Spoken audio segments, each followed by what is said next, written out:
conference, International Africa Redemption Conference. So redemption, I feel it's a very interesting term by definition, is freeing oneself of sin, or it also means like repossessing ownership and through either repayment or regaining ownership of something that has been lost. And for me, it's an interesting conference to partake. That's why I felt intrigued to partake, because I'm half German, half Sierra Leonean, and coming here as a German, knowing the history that my ancestors, the atrocities that my ancestors have committed, I feel redemption has not happened. They have not freed themselves of the sin, because most Germans do not know about it. In our history books, we taught about the German genocide committed against the Jews, but not the German genocide committed against the Herero people, where they wiped out an entire people, basically.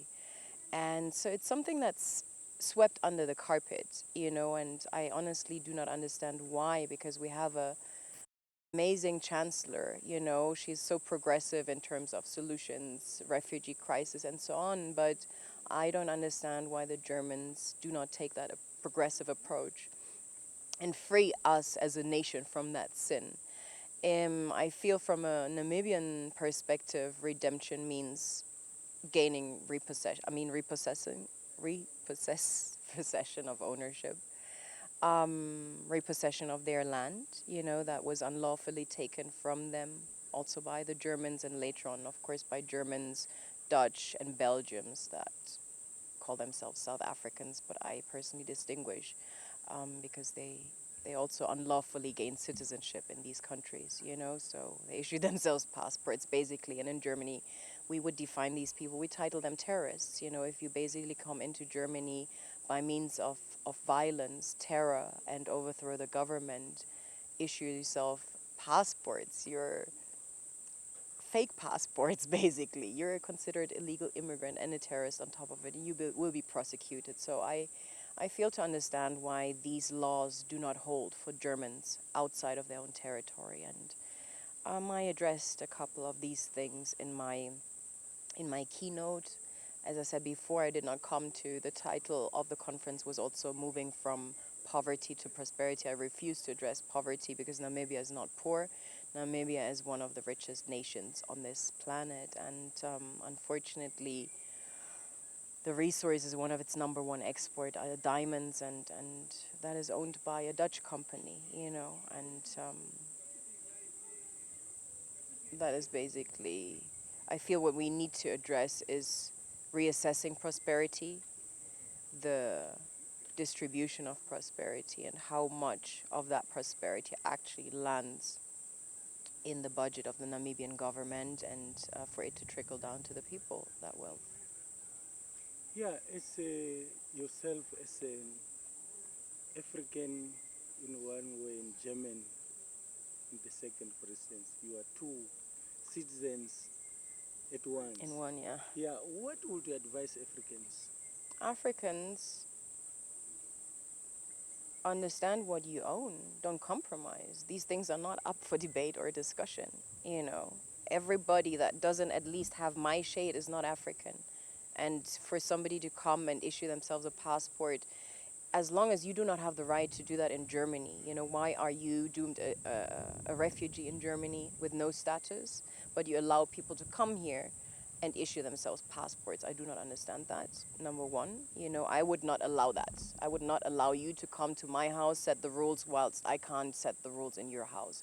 So there's a discrepancy there. And secondly, ownership, the same thing. You can't come to Europe and take possession of my house, my garden, my land. I will not allow you to do that. No other German will allow you to do that. So you should question why you're granting Germans, Belgians, and Dutch people ownership of farms that are exceeding the size of countries like Singapore. Who does that? So, as young generations now coming up, what would you expect or want to see happening? Understand who you are, understand your history does not start or begin with colonialism and slavery. Dig into the history that came before that, when Africa was a place of perfect structure and wealth, the most abundant place on this planet, which it still is. However, other people are enjoying that meal without you. So understand where you come from, understand who you are, who your ancestors are, understand the power that lies within that. Do not compare yourself with people from the Western world. That should by no means be your role model. People that came here murdered your grandparents should by no means be anything you want to live up to. This is not the moral conduct you should aspire to as an African. People that loot to this very day, people that exploit you, people that do not have your best interest in mind should not be the people you aspire to be. These should not be your role models. Neither should be Black Americans that have been derooted from their own roots, from their own culture, from their own traditions, and basically lost in a world that was established also on genocide, in America. So dig a little bit into your own history, into your own roots, reconnect those roots, because I believe a tree can only be as strong, or the crown of a tree can only be as vast and huge as its root system. Most people fail to understand that because we do not see the root system. But when you unearth a tree and you look at the root system, you'll actually be surprised. It's in direct proportion to its crown. So whilst everybody focuses on the crown, everybody wants to wear the crown. You can only wear that crown if your roots run deep. Thank you very much. Unless you have got anything Mm. to add.